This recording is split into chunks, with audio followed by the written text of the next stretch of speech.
사도신경 고백합니다.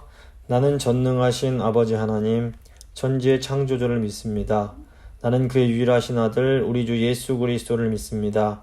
그는 성령으로 잉태되어 동정녀 마리아에게서 나시고 본디오 빌라도에게 고난을 받아 십자가에 못 박혀 죽으시고 장사된 지 사흘 만에 죽은 자 가운데서 다시 살아나셨으며 하늘에 오르시어 전능하신 아버지 하나님 우편에 앉아 계시다가 거기로부터 살아있는 자와 죽은 자를 심판하러 오십니다.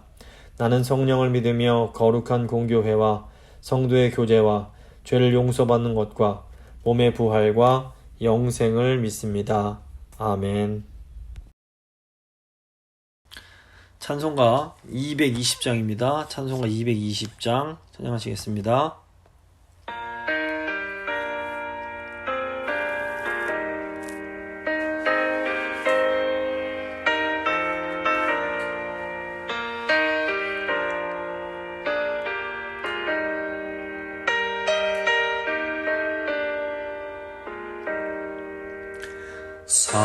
사랑하는 주님 앞에 형제자매 한자리에 주신 은혜 생각하여 즐거운 찬송 부르네. 내 주 예수 본을 받아 모든 사람 내 몸같이 환난 근심 위로하고 진심으로 사랑하세. 사랑하는 주님 앞에 온갖 충성 다 바쳐서 괴로우나 즐거우나 주님만 힘써 섬기네. 우리 주님 거룩한 손 제자들의 발을 씻어 남 섬기는 종의 도를 몸소 행해 보이셨네. 사랑하는 주님 예수 같은 주로 섬기나니 한 피바다 한 몸 이룬 형제여 친구들이여 한 몸같이 친밀하고 마음으로 하나 되어 우리 주님 크신 뜻을 지성으로 준행하세.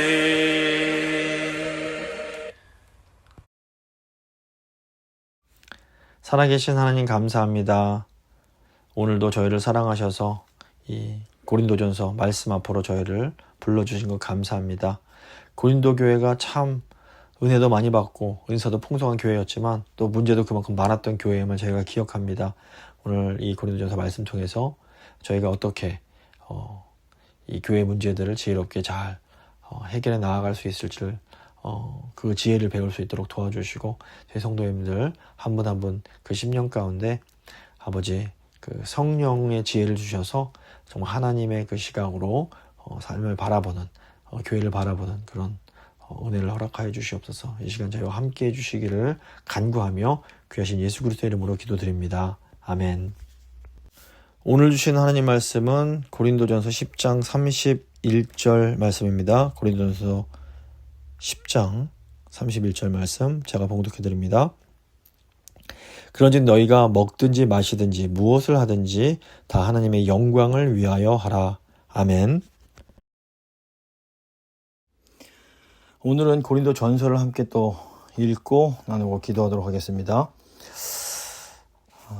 로마서가 이 개인적 차원의 구원의 교리를 다루었다고 하면 이제 로마서 뒤에 오는 고린도 전서 후서는 신앙 공동체인 교회 문제를 다루고 있습니다. 고린도 교회는 바울이 2차 전도 여행 때 세운 교회입니다. 그리스 이 남쪽에 위치한 항구 도시인 고린도는 무역과 교통의 요충지로서 굉장히 부유한 곳이었습니다. 하지만 장사를 위해서 이 모여든 사람들 때문에 이 도시 전체가 이 도덕적으로나 또 성적으로 굉장히 타락을 했고, 이 다문화 사회 속에서 우상 숭배도 굉장히 팽배했습니다. 이런 사회적 환경 속에서 고린도 교회 안에 많은 문제들이 생겨납니다. 이에 대해서 바울이 이 신자들이 세속에 물들지 않은 신실한 신앙 공동체로 세워질 수 있도록 이 서신을 통해서 이제 교훈을 하는 겁니다. 그렇기 때문에 이 오늘날 그 교회 공동체가 마주하고 있는 많은 문제들에 대한 그런 단초를 이 고린도 전후서에서 이제 찾을 수 있는 면이 있습니다. 오늘은 이제 고린도 전서를 볼 텐데, 그 고린도 전서는 바울이 간접적인 보고를 통해서 들은 교회 문제들과 또 이 교인들로부터 직접 질문받은 문제들에 대한 답을 이제 제시하고 있습니다. 이 고린도 전서를 쓴 이후에 바울이 이제 3차 전도 여행을 하면서 이 고린도 교회를 방문하게 되는데, 그 속에는 바울을 비난하고 대적하는 사람들도 있었습니다. 바울은 고린도 교인들을 이 아끼는 마음에 조용히 에베소로 불러 나왔다가 이제 이 고린도 교인들에게 눈물로 이제 편지를 쓰고 있습니다.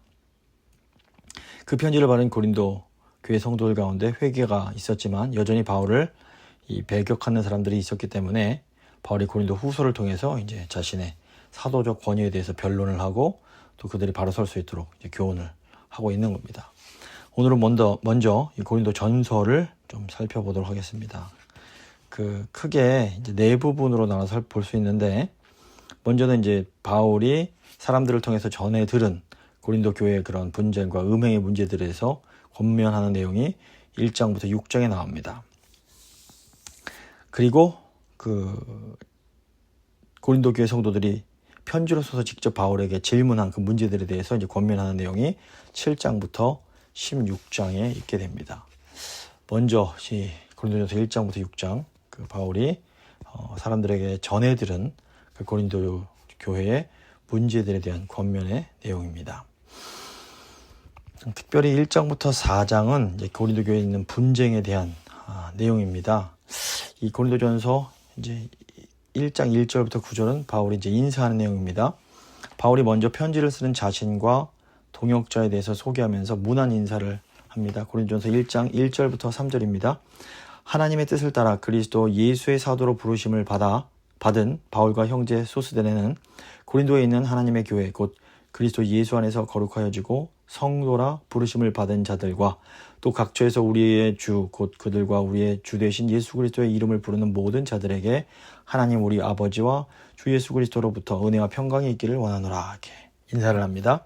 그리고 이제 고린도 교회 성도들이 믿음에 견고하게 서서 그리스도의 재림을 기다리고 있는 것을 이제 칭찬하는 내용이 4절부터 7절에 나오고, 또 그들이 마지막 날까지 견고하게 서 있기를 바란다는 이제 덕담을 하면서 이제 이 고린도 전서를 시작을 합니다. 그리고 이제 1장 10절부터 17절을 보시면 이제 인사 후에 바로 이제 고린도 교회 문제를 언급을 합니다. 첫째로, 그리고 가장 어떻게 보면 비중 있게 다룬 문제가 이 공동체 내 분쟁이었습니다. 세상 사람들이 영향력 있는 지도자나 스승을 중심으로 파벌을 형성하는 것처럼 고린도 교회 성도들도 무슨 바울파, 나는 아볼로파, 게바파, 그리스도파 이런 식으로 파당을 나눠서 이제 다투고 있었던 겁니다. 하지만 교회는 그리스도의 몸이기 때문에 이렇게 사람을 따라서 분열되면 안 됩니다. 여기에서 이제 바울이 자신이 고린도 교회에서 사역할 때 자기를 추종하는 파당이 생기지 않도록 세례 주는 것조차 이제 조심스러워했음을 상기를 시킵니다. 바울은 자기 사람들을 세우기보다는 오직 예수 그리스도의 십자가 복음을 전하는데 전력을 했던 겁니다. 그리고 이제 1장 18절부터 25절에 이제 그 십자가의 복음에 대한 내용이 나옵니다. 굉장히 중요한 부분인데, 바울이 자신의 사역에서 가장 중심에 두고 있는 십자가 복음에 대해서 이제 이 부분에서 자세히 설명을 합니다. 예수 그리스도의 십자가는 세상적 기준으로 보면 실패한 겁니다. 그래서 기적을 구하는 유대인들이나 지혜를 추구하는 헬라인들은 이 십자가 복음을 미련한 것으로 간주합니다.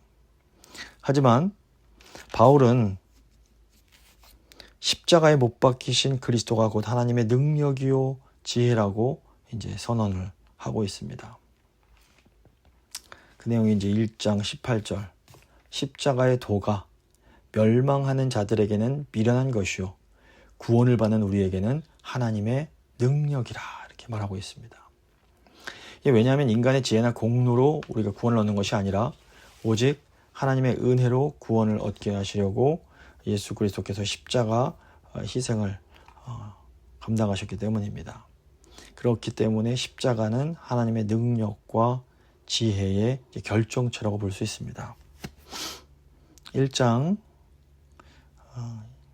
23절 보시면 우리는 십자가에 못 박히신 그리스도를 전하니 유대인에게는 거리끼는 것이요 이방인에게는 미련한 것이로되 오직 부르심을 받은 자들에게는 유대인이나 헬라인이나 그리스도는 하나님의 능력이요 하나님의 지혜니라.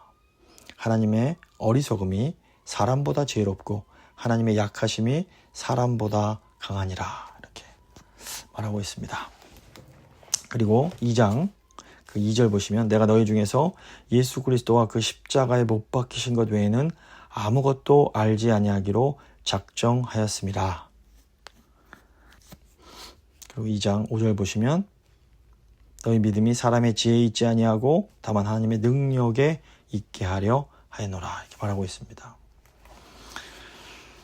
그리고 이제 2장 6절부터 16절 보시면 그 십자가를 통해 구원의 역사를 이루시는 하나님의 지혜는 세상의 지혜로는 알 수 없는 신비라는 것을 이제 말하고 있습니다. 6절, 7절 보시면 그러나 우리가 온전한 자들 중에서는 지혜를 말하노니 이는 이 세상의 지혜가 아니요 또 이 세상에서 없어질 통치자들의 지혜도 아니요 오직 은밀한 가운데 있는 하나님의 지혜를 말하는 것으로서 곧 감추어졌던 것인데 하나님이 우리의 영광을 위하여 만세전에 미리 정하신 것이라 이렇게 말하고 있습니다. 그렇기 때문에 사람이 스스로의 지혜로는 이 하나님의 이 신비를 깨닫지 못하고 오직 하나님의 깊은 것까지 통달하시는 성령님이 계실 때에만 비로소 그 지혜를 알 수 있게 됩니다. 이는 2장 10절부터 12절입니다. 오직 하나님이 성령으로 이것을 우리에게 보이셨으니 성령은 모든 것 곧 하나님의 깊은 것까지도 통달하시느니라. 사람의 일을 사람 속에 있는 영 외에 누가 알리요 이와 같이 하나님의 일도 하나님의 영 외에는 아무도 알지 못하느니라. 우리가 세상의 영을 받지 아니하고 오직 하나님으로부터 온 영을 받았으니 이는 우리로 하여금 하나님께서 우리에게 은혜로 주신 것들을 알게 하려 하심이라 이렇게 말씀하고 있습니다.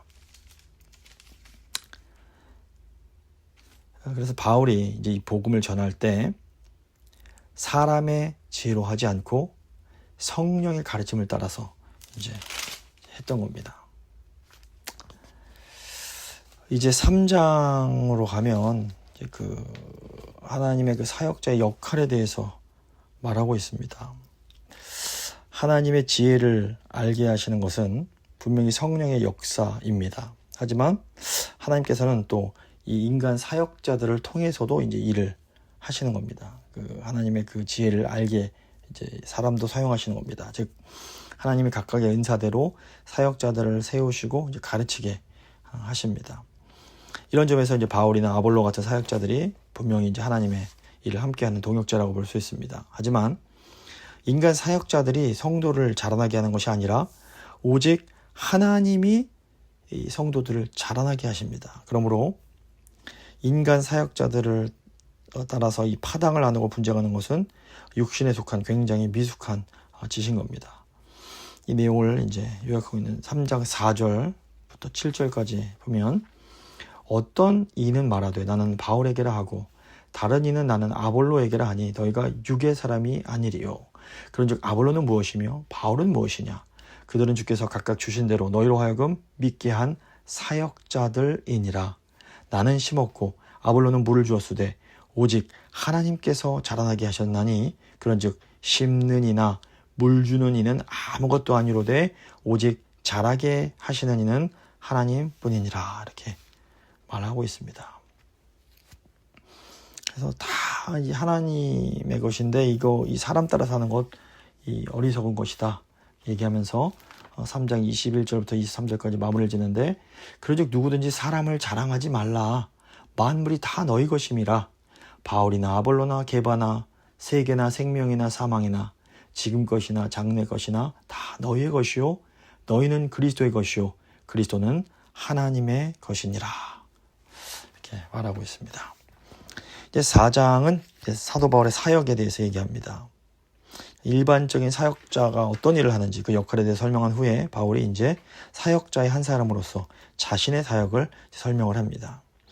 바울 자신은 예수 그리스도께서 부르시는 그 사역자이기 때문에 오직 그리스도께 충성할 의무가 있다 이렇게 말합니다. 따라서 이 사역자 바울에 대한 판단은 사람에게 있지 않고 오직 그리스도께만 있다 이렇게 설명을 하고 있습니다. 다시 말해서 이제 사람들에게 인정받고 추종자를 얻는 것은 이 바울의 사역의 동기가 이제 아니라는 겁니다. 그래서 고린도 교회 성도들이 이 사역자들 누가 좋기 때문에 누굴 따르고 이런 것 때문에 분쟁하는 것은 잘못이다 지적을 하고 있습니다.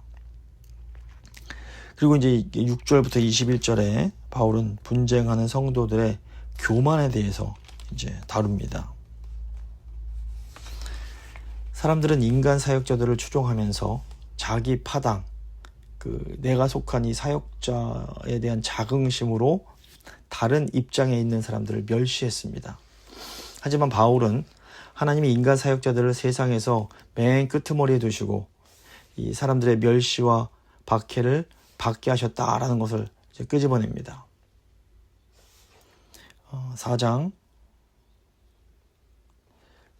15절 16절을 보시면, 그러면서 이제 바울이 그리스도 안에서 일만 스승이 있으되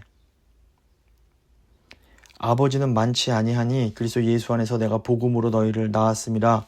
그러므로 내가 너희에게 권하노니 너희는 나를 본받는 자가 되라. 이렇게 말을 하고 있습니다. 그리고 18절부터 이제 21절까지 어떤 이들은 내가 너희에게 나아가지 아니할 것 같이 스스로 교만해졌지만 주께서 허락하시면 내가 너희에게 속히 나아가서 교만한 자들의 말이 아니라 오직 그 능력을 알아보겠으니 하나님의 나라는 말에 있지 아니하고 오직 능력에 있습니다. 너희가 뭘 원하느냐? 내가 매를 가지고 너희에게 나아가랴? 사랑과 온유한 마음으로 나아가랴? 이렇게 이제 말을 하면서 바울 자신이 예수님처럼 내가 낮아졌는데 이렇게 사역한 것은 성도들 너희들도 그 영적 아버지인 나를 본받아서 겸손 하길 원하는 것이다 이렇게 말하면서 제발 겸손히 행해라 이렇게 권면하고 있습니다. 그리고 이제 5장 6장은 이제 그 고린도 교회 음행에 대한 것을 다룹니다. 5장 1절부터 8절은 이제 특별히 이제 근친상간에 대한 내용인데, 그 계모인지 친모인지 그 대상은 분명하지 않지만 고린도 교회에서 아버지의 아내를 취한 근친상간의 문제가 이제 일어났습니다. 근데 교회가 무슨 이유인지 이것을 처벌하지 않고 묵인하고 있었던 것 같습니다. 그래서 바울이 음행하는 자를 출교시켜서 이런 부도덕이 공동체 전체에 퍼지지 못하도록 엄히 다스릴 것을 명령을 하고 있습니다. 그리고 5장 9절부터 13절은 이제 교회의 징계에 대한 내용인데, 바울이 이전에 쓴 편지에 음행하는 자들과 교제를 끊으라 이렇게 명령을 한 것은 세상과 단절을 의미하는 것은 아닙니다. 즉 성도들이 세상과 접촉하는 것 자체를 문제 삼는 것이 아니고 이제 교회 공동체 안에서는 부도덕한 자들을 용납하지 말고 단호하게 처단하라는 겁니다. 이게 뭐 세상 사람들이 워낙 뭐 죄가 뭔지도 모르고 음행을 다 당연히 저지르고 있는데, 이거 음행하는 자들과 교제하지 않으려면 세상과 아예 단절해버리면 살 수 없기 때문에 그건 아니다. 세상이 원래 그런 것이지만 최소한 교회 공동체 안에서만은 이 하나님의 거룩을 지켜야 된다 이렇게 말을 하는 겁니다. 이 5장 11절부터 13절 말씀입니다. 이제 내가 너에게 쓴 것은 만일 어떤 형제라 일컫는 자, 즉 성도를 말합니다. 형제라 일컫는 자가 음행하거나 탐욕을 부리거나 우상숭배를 하거나 모욕하거나 술 취하거나 속여 빼앗거든 사귀지 말고 그런 자와는 함께 먹지도 말라 함이라. 밖에 있는 사람들을 판단하는 것이야 내게 무슨 상관이 있으리요마는 교회 안에 있는 사람들이야 너희가 판단하지 아니하랴. 밖에 있는 사람들은 하나님이 심판하시려니와 이 악한 사람들은 너희 중에서 내쫓으라 말합니다. 그리고 이제 6장 1절부터 11절은 교회 안의 소송에 대한 문제입니다. 바울은 다른 형제, 즉 다른 교인들과 분쟁이 있거든 세속법정에 소송하지 말고 교회 안에서 판단하라 이렇게 말합니다. 교회 안에서 음행하는 자들을 마땅히 징계해야 되는 것처럼 성도 간의 분쟁 역시 교회 안에서 심판함으로써 교회의 권위와 질서를 바로 세우라는 겁니다. 그렇게 하지 않고 성도들의 문제를 세속법정에 의지해서 해결하려고 하면 교회의 권위를 세속법정 아래에 두는 결과가 된다라는 겁니다. 그래서 바울은 차라리 손해볼지언정 성도 간의 분쟁을 세상 법적으로는 가져가지 말라 이렇게 말을 하고 있습니다. 세상 법정의 형제를 고소해서 이기려고 하는 사람들에게 바울은 너희가 불의를 행하고 속이는구나 아주 세게 다그칩니다. 이게 6장 8절에 나옵니다. 너희는 불의를 행하고 속이는구나. 그는 너희 형제로다. 그리고 이제 형제를 소송하는 근본적인 악한 동기를 지적하면서 그렇게 이렇게 불의한 자들은 결코 하나님 나라를 유업으로 받지 못한다 경고합니다. 6장 9절 10절입니다. 불의한 자가 하나님 나라를 유업으로 받지 못할 줄을 알지 못하느냐. 미혹을 받지 말라. 음행하는 자나 우상 숭배하는 자나 간음하는 자나 탐색하는 자나 남색하는 자나 도적이나 탐욕을 부리는 자나 술 취하는 자나 모욕하는 자나 속여 빼앗는 자들은 하나님의 나라를 유업으로 받지 못하리라. 너희 중에 이와 같은 자들이 있더니 주 예수 그리스도 이름과 우리 하나님의 성령 안에서 씻음과 거룩함과 의롭다 하심을 받았느니라. 그러니까 즉 사소한 물질의 욕심으로 형제를 고소하다가 오히려 더 큰 하나님의 나라를 그 유업을 잃어버리는 그런 어리석음에 빠지지 말라고 경계하고 있는 겁니다. 그러니까 무엇이 더 중요한지를 기억해라 얘기하고 있습니다. 그리고 이제 6장 12절에서 20절은 그 몸의 목적에 대해서 얘기합니다. 어떤 사람들은 음식이 배를 위하여 있고 배는 음식을 위해서 있다 이렇게 말하면서 무분별한 식탐을 정당화합니다. 또 몸은 음란을 위하여 있다라는 말로 음란한 성적 쾌락을 추구하는 사람들도 있습니다. 바울이 이제 이런 태도에 반박하면서 이 성도의 몸은 오직 주님을 위해서 있는 것이다 선언을 하고 있습니다. 6장 12절에 너희 몸이 그리스도의 지체인 줄을 알지 못하느냐 말합니다. 그리고 계속해서 성도의 몸은 그리스도와 연합한 지체이며 성령이 계시는 전임으로 몸으로 하나님께 영광을 돌려라 말을 합니다. 6장 19절 20절입니다. 너희 몸은 너희가 하나님께로부터 받은 바 너희 가운데 계신 성령의 전인 줄을 알지 못하느냐. 너희는 너희 자신의 것이 아니라 값으로 산 것이 되었으니 그런즉 너희 몸으로 하나님께 영광을 돌리라 이렇게 말하고 있습니다. 그리고 이제 1장에서 이렇게 6장까지 바울은 이렇게 자기가 다른 사람에게 전해 들은 고린도의 문제를 이렇게 쭉 다뤘는데 이제 7장부터 16장에서는 고린도 교인들이 편지에 직접 써서 질문한 문제들에 대해서 이제 답을 해줍니다. 먼저 7장부터 10장까지 개인적인 성결 문제들을 다루고 나서 그 8장부터 이제 마지막까지 이 공동체의 문제, 특별히 공중 예배 질서에 관한 문제들을 이제 다룹니다. 먼저 개인 성결에 대한 내용이 7장부터 11장 1절까지 나옵니다. 이 문제들은 그 개인 신앙의 성결을 위한 것으로서 바울은 절대적인 법이 아니라 이 덕을 위해서 보다 더 좋은 것을 선택하든지 또는 각자의 상황과 은사에 따라서 이렇게 상대적으로 결정하라고 권고를 합니다. 굉장히 지혜로운 이런 교훈들이 많이 나옵니다. 7장은 결혼에 대한 내용입니다.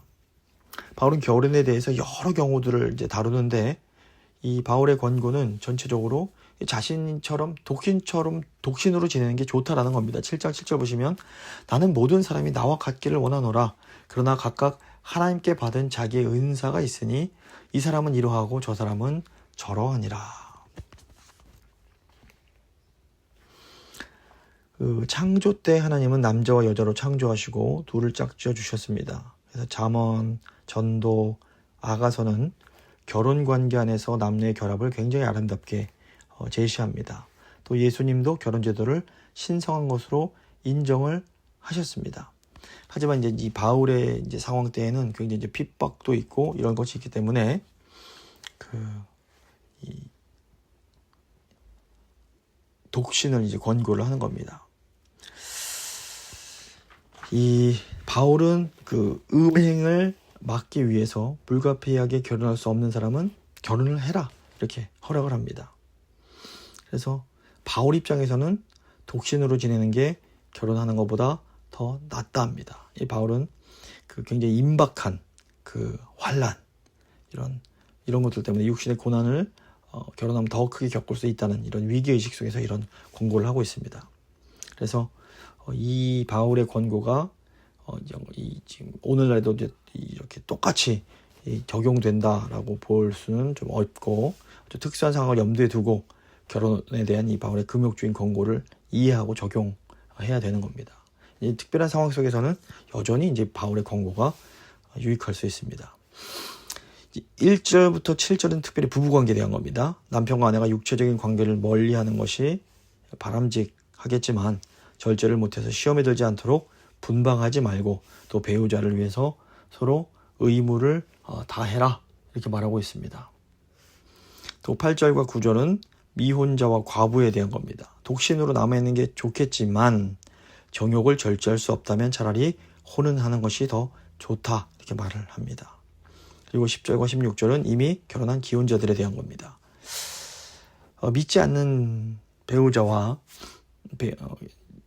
이때는 이미 결혼한 상태에서 믿는 것이기 때문에 이제 남편이 혼자 믿으면 아내는 여전히 믿지 않은 채로 있고 아내가 먼저 믿으면 남편은 믿지 않은 상태로 있을 수밖에 없는 그런 상황인 겁니다. 그래서 이런 사람들에게 이혼하지 않도록 하되 이미 이혼을 했으면 다른 사람과 재혼하려고 하지 말고 차라리 이전 배우자와 이제 화합하는 것이 이제 좋다라고 권고합니다. 특별히 불신 배우자가 이혼을 원하면 그때는 동의를 해주되 같이 살기 원한다면 이렇게 버리지 말아야 된다 이렇게 얘기하고 있습니다. 그리고 17절부터 24절은 이제 부르심에 합당하게 이제 살아라. 할례자든지 무할례자든지 또는 종이든지 자유자이든지 각자의 처지나 신분에서 부르심 받은 그대로 지내는 것이 좋다 말합니다. 하나님의 부르심은 사회적인 신분을 뛰어넘는 것이기 때문입니다. 이제 7장 20절을 보시면 각 사람은 부르심을 받은 그 부르심대로 그대로 지내라 이렇게 말하고 있습니다. 이게 이제 어떤 주어진 현실에 순응해라 뭐 이런 어떤 소극적인 자세를 가져라 이런 것이 아니고 사회적인 신분 상승에 연연하다가 하나님과 함께하는 복을 놓치지 말라라는 겁니다. 그리고 이제 25절부터 40절까지 이제 약혼과 결혼에 대해서 이제 길게 이제 권고를 하고 있습니다. 이제 우리가 결혼을 하면 배우자에 대한 의무를 져야 되기 때문에 임박한 환난을 생각할 때 가급적이면 결혼하지 않는 것이 좋지만 하지만 결혼한다고 해서 결코 죄는 아니다 얘기를 합니다. 또 남편이 죽어서 과부가 된 사람은 다시 시집을 갈 수 있다. 하지만 가급적이면 그대로 혼자 지내는 것이 좋다 이렇게 얘기를 하고 있습니다. 8장부터 9장 10장은 우상제물에 대한 겁니다. 레위기에서 보시는 것처럼 유대인들에게 있어서 음식을 구별해 먹는 것은 굉장히 중요했습니다. 그런데 그리스도인들이 이처럼 음식법을 따라야 되는지가 이제 문제가 됐던 겁니다. 특히 고린도 지역에는 우상 숭배가 굉장히 많았고 그래서 이제 사람들이 우상 숭배하면서 고기를 많이 갖다 바쳤는데 이게 너무 남으니까 이 고기들이 시장에 갖다 팔린 겁니다. 그래서 이렇게 우상에 바쳐졌던 재물이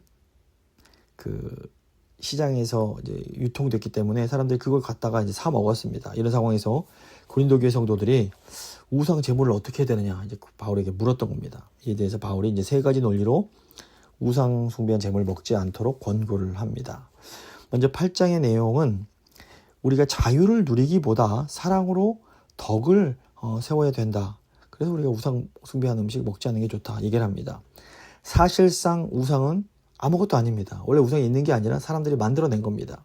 그래서 우상의 숭배에 바쳐진 고기라 해도 아무 우상이 이 고기에 어떤 영향을 미칠 수 없다라는 겁니다. 그래서 제물 먹는다고 해서 실제로는 아무 문제도 없다.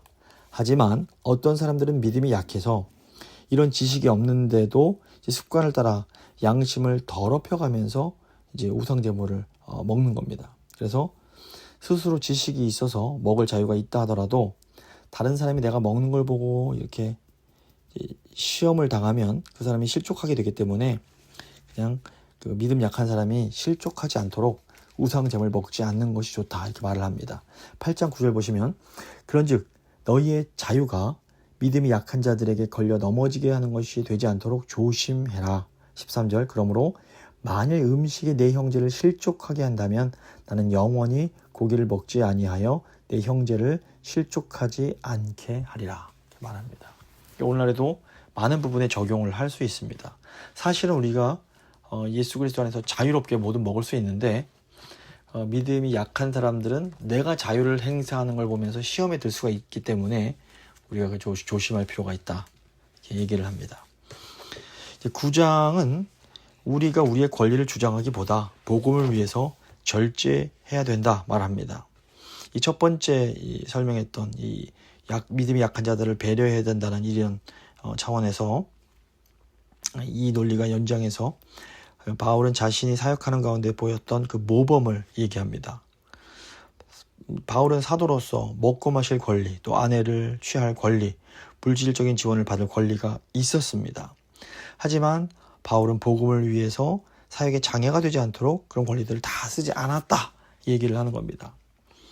9장 12절 보시면 다른 이들도 너희에게 이런 권리를 가졌거든 하물며 우리일까 보냐. 그러나 우리가 이 권리를 쓰지 아니하고 범사에 참는 것은 그리스도의 복음에 아무 장애가 없게 하려 함이라 이렇게 말하고 있습니다. 그래서 어떤 운동 경기에 참여하는 사람이 승리하기 위해서 절제하는 것처럼 성도들은 영원한 상을 얻기 위해서 복음을 위해 스스로 권리를 포기할 줄 알아야 된다 이렇게 말하고 있습니다. 우상 제물을 먹는 자유를 절제하는 것도 우리가 포기해야 되는 그런 것 중 하나라고 말을 하는 겁니다. 18절 19절 보시면 9장 18절 그런즉 내 상이 무엇이냐 내가 복음을 전할 때에 값없이 전하고 복음으로 말미암아 내게 있는 권리를 다 쓰지 아니하는 이것이로다. 내가 모든 사람에게서 자유로우나 스스로 모든 사람에게 종이 된 것은 더 많은 사람을 얻고자 함이라 이렇게 말합니다. 그리고 이제 10장 1절부터 22절은 우상 숭배를 피하고 주님과 온전히 교제하기 위해서 이렇게 우리가 우상 숭배하는 바쳐졌던 음식은 먹지 않는 것이 더 좋겠다 말을 하는 내용이 나옵니다. 과거의 이스라엘 백성들은 출애굽한 이후에 광야에서 음행에 빠지고 하나님을 시험하며 원망하다가 죄에 빠져 심판을 받았습니다. 이것을 교훈 삼아서 성도들은 무분별하게 우상제물을 먹고 우상 섬기는 자와 함께 하다가 자칫 구원에서 떨어질 수 있다는 것을 생각하면서 조심해야 된다라고 얘기를 합니다. 10장 12절 13절에 이런 말씀합니다. 너 스스로 네가 강자다 믿음이 강하다 그래서 네가 한다 해도 된다라고 생각하는 사람들을 향해서 바울이 말하는 겁니다. 10장 12절 그런즉 선줄로 생각하는 자는 넘어질까 조심하라. 사람이 감당할 시험 받기는 너희가 당한 것이 없나니 오직 하나님은 미쁘사 너희가 감당하지 못할 시험 당함을 허락하지 아니하시고 시험 당할 즈음에 또한 피할 길을 내사 너희로 능히 감당하게 하시느니라 말씀하고 있습니다. 제물을 먹는 자들은 제단에 참여하는 것이기 때문에 우상제물을 먹는 것은 귀신과 교제하는 것과 다름없으며 따라서 주님의 만찬에 참여하는 성도들은 우상제물을 먹지 말아야 된다 이렇게 또 얘기를 합니다. 14절 보시면 그런즉 내 사랑하는 자들아 우상 숭배하는 일을 피하라. 그리고 20절 무릇 이방인이 제사하는 것은 귀신에게 하는 것이요 하나님께 제사하는 것이 아니니 나는 너희가 귀신과 교제하는 자가 되기를 원하지 아니하노라 이렇게 말하고 있습니다. 그래서 이제 10장 23절부터 11장 1절까지 결론적으로 바울이 이제 우상 제물에 대해서 두 가지 원리를 이제 제시를 해줍니다. 하나는 나의 유익이 아니라 다른 사람의 유익을 위하라라는 것이고, 다른 하나는 하나님의 영광을 위하라라는 겁니다. 이런 원리에 따라서 시장에서 파는 고기는 먹으려면 묻지 말고 먹고, 만약에 이게 우상에게 바쳐졌던 제물이라는 걸 알게 된다면 그냥 먹지 말아라, 이렇게 얘기를 하고 있습니다. 그래서 10장 31절 보시면, 그런즉 너희가 먹든지 마시든지 무엇을 하든지 다 하나님의 영광을 위하여 하라. 유대인에게나 헬라인에게나 하나님의 교회나 거치는 자가 되지 말고 나와 같이 모든 일에 모든 사람을 기쁘게 하여 자기의 유익을 구하지 아니하고 많은 사람의 유익을 구하여 그들로 구원을 받게 하라. 내가 그리스도를 본받는 자 된 것 같이 너희는 나를 본받는 자가 되라, 이렇게 말하고 있습니다. 그리고 이제 11장 2절부터 이제 마지막 16장까지는 그 공동체적 질서에 대해서 말합니다. 고린도 교회는 사도들의 전통에 충실하면서 이 공동체를 유지해 갔습니다. 하지만 이 교인들의 예배 가운데 어떤 그 디테일한 부분에 있어서는 어떤 교정이 좀 필요하다는 것을 바울이 이제 지적을 합니다. 11장 2절부터 16절까지는 여성들의 머리 덮개에 대한 내용입니다. 공적인 예배에서 머리를 덮거나 머리를 기르는 문제에 대해 남자와 여자에게 다른 규정이 적용이 됩니다. 그 이유는 여자의 머리는 남자의 머리요. 여자의 머리는 남자요. 남자의 머리는 그리스도라는 권위, 이 체계가 있기 때문입니다. 이제 이 부분이 굉장히 사실은 해석하기 좀 어려운 부분 중 하나인데, 이런 영적 원리는 오늘날에도 동일합니다. 하지만 이 여자가 예배 드릴 때 머리에 뭘 쓰라, 덮개를 하라는 이 문제는 고린도 교회의 어떤 특정한 상황과 연결되어 있을 가능성이 매우 높습니다. 그래서 저희가 이 본문을 읽을 때 이 영적인 원리, 여자의 머리가 남자가 되고 남자의 머리가 그리스도가 된다는 이 원리는 저희가 취하지만 그 적용 부분에 있어서 그렇기 때문에 반드시 여자가 예배 드릴 때는 머리에 뭘 써야 된다, 이거는 저희가 이렇게 좀 직접적인 명령으로 받아들이지 않아도 되는 겁니다. 그래서 저희가 오늘날 예배 드릴 때 아직도 그래서 카톨릭에서는 미사를 드릴 때 이제 여자들이 머리를 쓰는 것이 이것을 이제 그대로 지금도 이 적용을 가져오기 때문인데, 뭐 개신교나 이제 다른 부분에서는 이런 걸 하지 않는 것은 이것이 이제 상대적인 것이기 때문에 인정하기 때문입니다. 그래서 여기 중요한 건 뭐냐면, 바울이 여기서 뭐 여자를 남자보다 못하다거나 남자보다 더 천한 존재라고 보는 것은 절대로 아니라는 겁니다. 분명히 이제 이거에 대해서 11장 11절 보시면, 그러나 주 안에는 남자 없이 여자만 있지 않고 여자 없이 남자만 있지 아니하니라. 이는 여자가 남자에게 난 것 같이 남자도 여자로 말미암아 났음이라. 그리고 모든 것은 하나님에게서 났느니라. 이렇게 분명히 말하고 있습니다. 그래서 남자와 여자가 하나님 앞에서 상호의존적이고 동등한 존재라는 것은 바울이 분명히 강조합니다. 하지만 어떤 특수한 그런 상황 속에서 아마도 학자들이 추정하기에는 당시에 어떤 우상숭배 의식 가운데 그 여자 사제들이 있고 또 여자들이 머리에 뭘 쓰지 않고 이렇게 행동했던 것과 아주 긴밀한 연관이 있을 거라고 이제 보고 있습니다. 11장 이제 17절부터 34절은 성찬식에 대한 내용입니다. 기도와 말씀의 예배 이후에 고린도 교회는 사도들의 전통에 따라서 이제 성찬을 했습니다. 이게 물론 이제 오늘날 교회에서 성찬식과 조금은 다른, 어떻게 보면 우리가 그 애찬식이라고 불리는 그런 이제 밥 먹는 그런 것을 성찬으로 여겼습니다. 문제는 여기에 어떤 일반적인 잔치나 식탁에서 볼 수 있는 그런 신분 간, 계층 간의 분열이 존재했다는 겁니다. 아마도 어떤 좀 부유하고 특권층 사람들이 먼저 자기들 맛있는 것 갖다가 실컷 다 먹고 취함으로 이제 나중에 이제 예배에 참석한 그런 신분이 낮은 사람들은 그걸 먹지 못하고 배를 골아야 되는 그런 상황들이 나타났던 것 같습니다.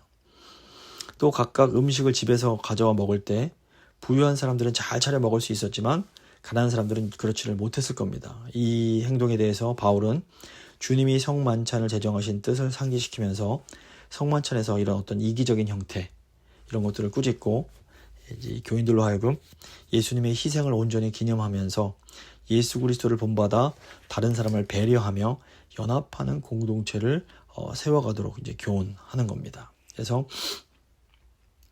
이 오늘 본문 가운데 이제 자기를 살피라라는 말이 나오는데 이것은 어떤 개인적인 성결의 문제가 아니라 공동체적 전체에서 내가 이렇게 나만을 위하고 있지 않는가 이걸 살피라는 그런 의미로 받아들일 수 있습니다. 그리고 이제 12장, 13장, 14장은 은사에 대한 내용입니다. 공동체 예배 질서에 대해서 이제 세 번째, 첫 번째가 이제 머리 덮기에 대한 거였고, 두 번째가 성찬식이었고, 세 번째가 이제 성령의 은사에 대한 겁니다. 때로 이제 은사에 대한 잘못된 생각이 고린도 교회 공동체 안에 불화를 일으켰습니다. 그래서 바울이 이 은사에 대해서 세 가지로 이제 교훈을 하고 있습니다. 먼저 첫째 12장은 은사의 다양성입니다. 은사가 다양하다라는 겁니다. 13장은 사랑의 우월성이고 14장은 예언의 유용성이라고 볼 수 있습니다. 먼저 12장은 은사의 다양성에 관한 것인데 영적 은사에 대해 설명하기 전에 바울은 먼저 그 은사가 진짜인지 가짜인지를 구별하는 그 기준을 제시합니다.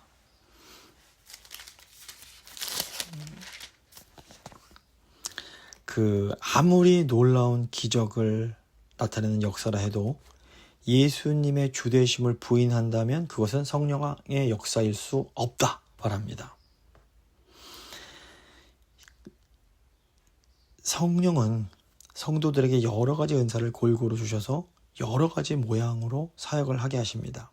사람들은 어떤 은사를 더 가치 있게 여기고 다른 것들은 좀 이렇게 무시하는 경향이 있지만 이 모든 은사는 한 성령께서 주신 것이기 때문에 거기에는 어떤 차별이 있을 수가 없다 이렇게 가르칩니다.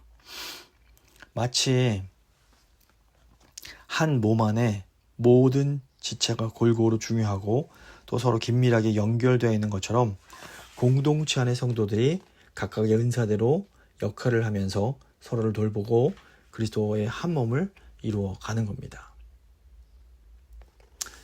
이제 13장은 이 중에서 사랑이 우월하다를 가르칩니다. 12장 마지막 구절에서 바울은 이렇게 말을 합니다. 너희는 더욱 큰, 그러니까 12장 31절입니다. 너희는 더욱 큰 은사를 사모하라. 내가 또한 가장 좋은 길을 너희에게 보이리라. 이 더욱 큰 은사, 가장 좋은 길, 이게 바로 사랑입니다.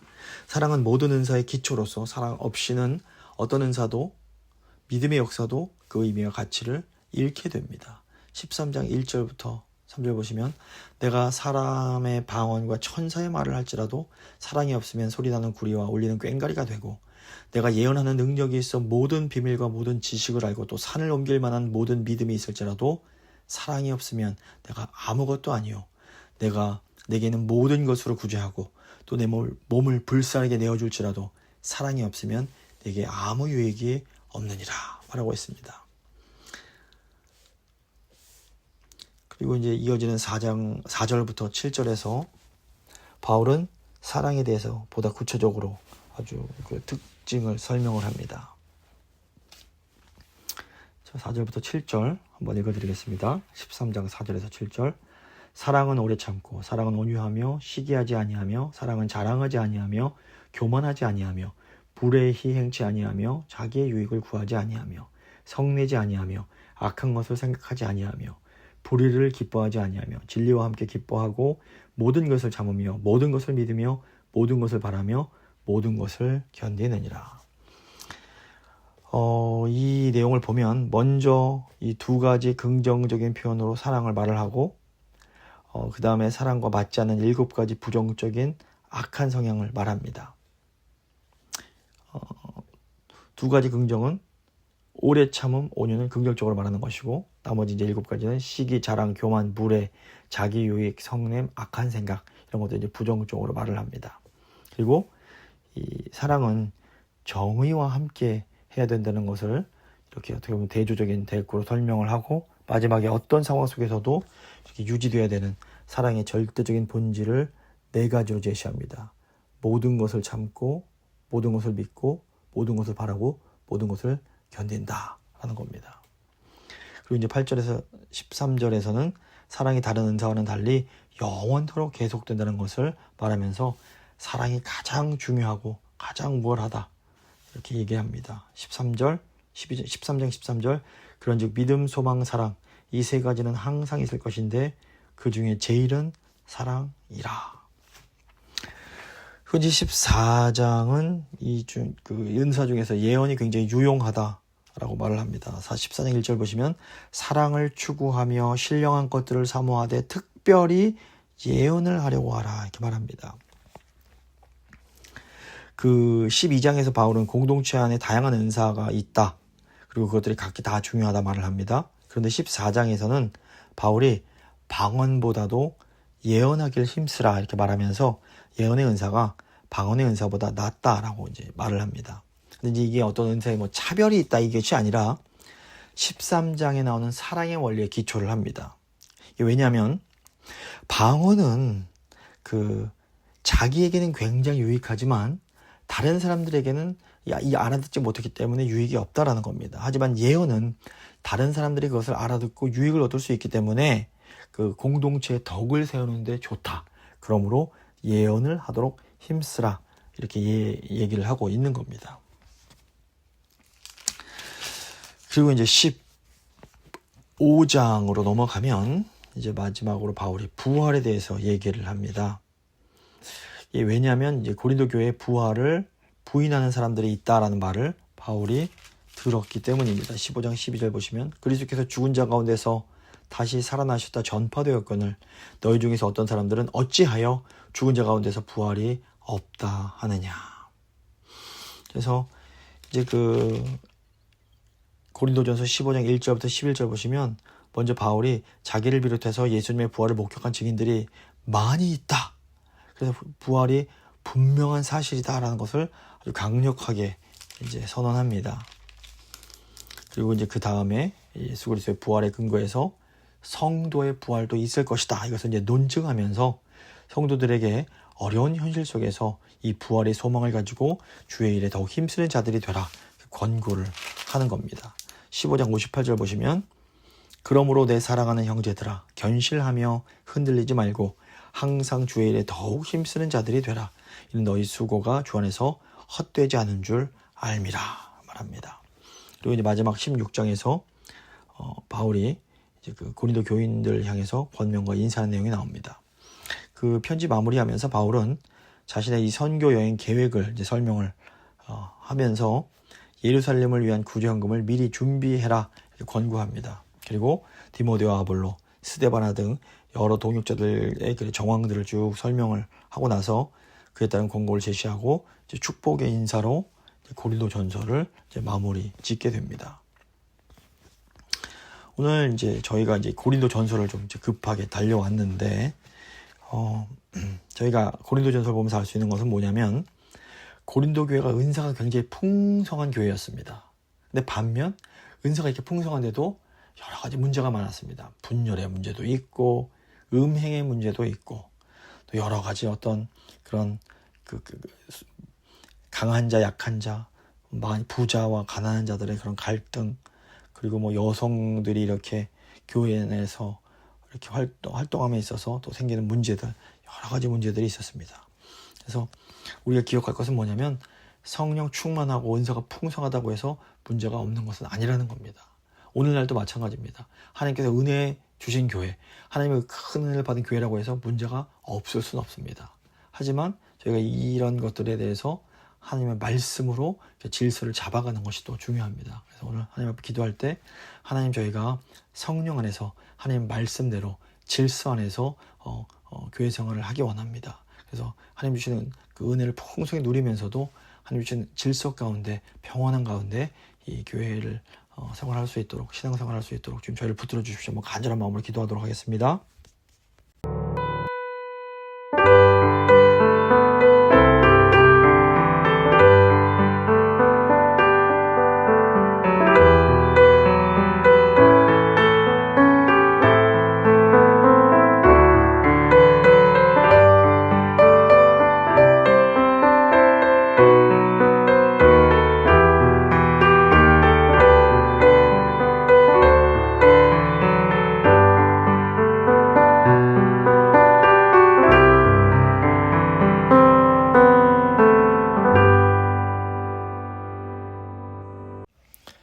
이제 잠시 교회와 세상 위해서 기도하겠습니다. 먼저는 우리가 하나님의 은혜로 부름받은 교회로서 하나님의 은혜를 드러내는 그런 삶을 살 수 있게 해달라고 기도하겠습니다. 먼저 하나님 은혜 안에 거하며 그 은혜를 드러내는 우리 교회가 될 수 있게 해달라고 한번 간절한 마음으로 기도합니다. 기도하십니다.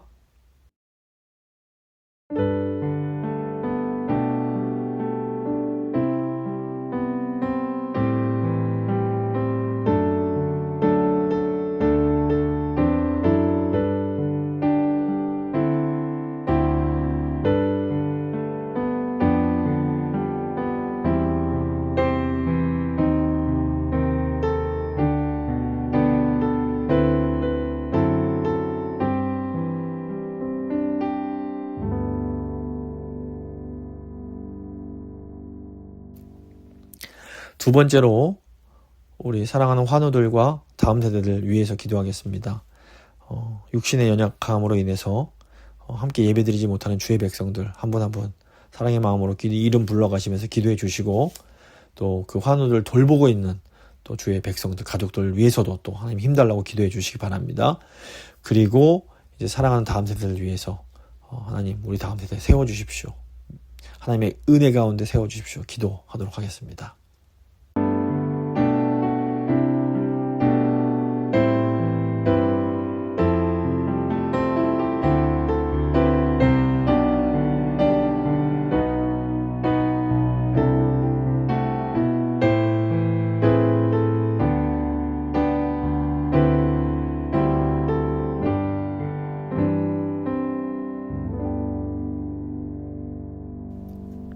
이제 마지막으로 우리 교회에 있을 학예 사역들 위해서 기도하겠습니다.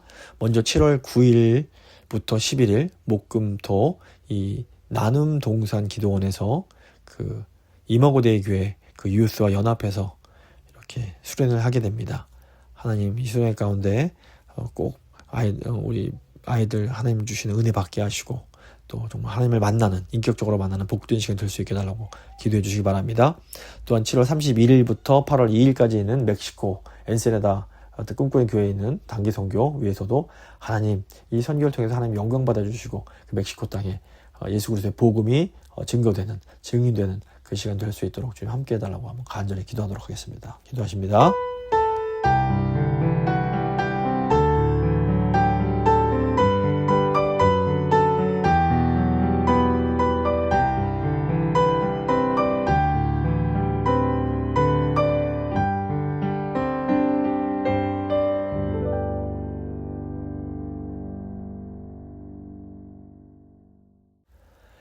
살아계신 하나님 감사를 드립니다. 고린도 교회를 바라보면서 오늘 저희의 교회를 바라봅니다.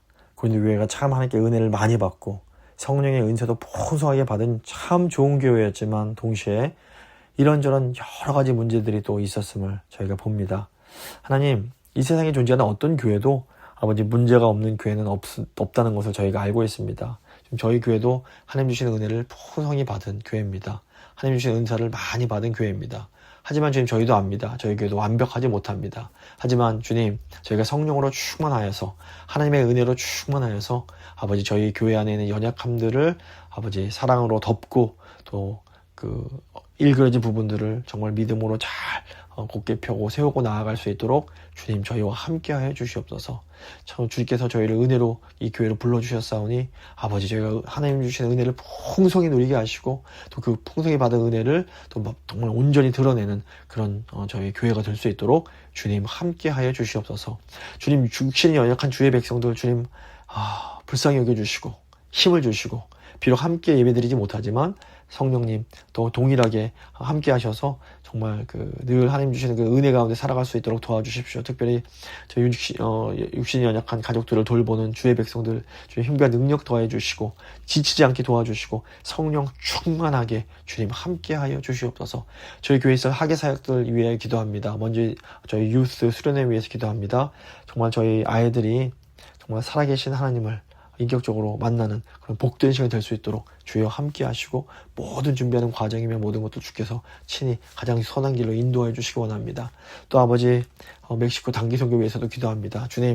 주님께서 선교를 너무나 기뻐하시는데 선교하는 교회에 또 아버지 많은 복들을 부어주시는데 지금 또 저희가 또 선교 믿음으로 잘 준비해서 주님의 귀한 복음을 저 멕시코에 있는 그런 영혼들에게 잘 증거하는 그런 복된 시간이 될 수 있도록 주님 저희 교회를 사용하여 주시옵소서. 정말 신실하게 저희를 인도해 주시고 정말 사랑으로 불러주신 하나님 은혜에 감사드리며 귀한 우리 주 예수 그리스도 이름으로 간절히 기도드립니다. 아멘.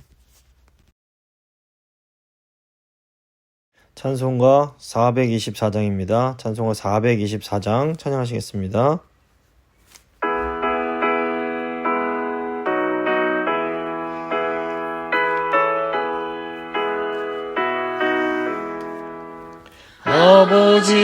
아버지여 나의 마음을 맡아 주관하시고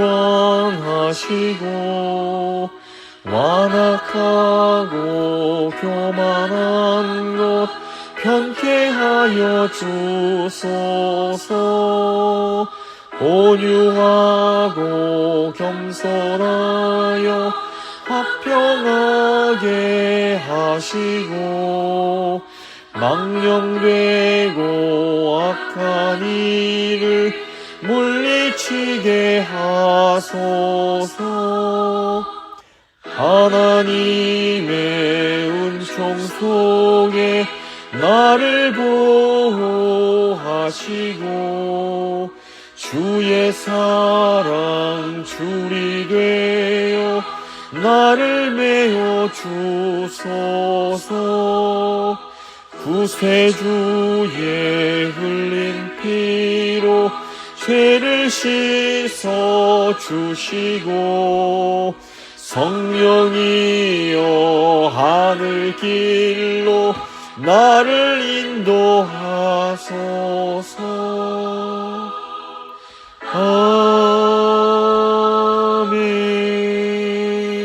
아멘.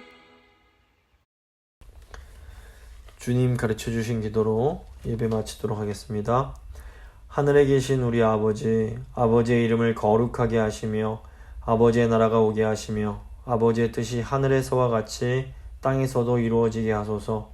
오늘 우리에게 일용할 양식을 주시고 우리가 우리에게 잘못한 사람을 용서해 준 것 같이 우리 죄를 용서하여 주시고 우리를 시험에 빠지지 않게 하시고 악에서 구하소서. 나라와 권능과 영광이 영원히 아버지의 것입니다. 아멘.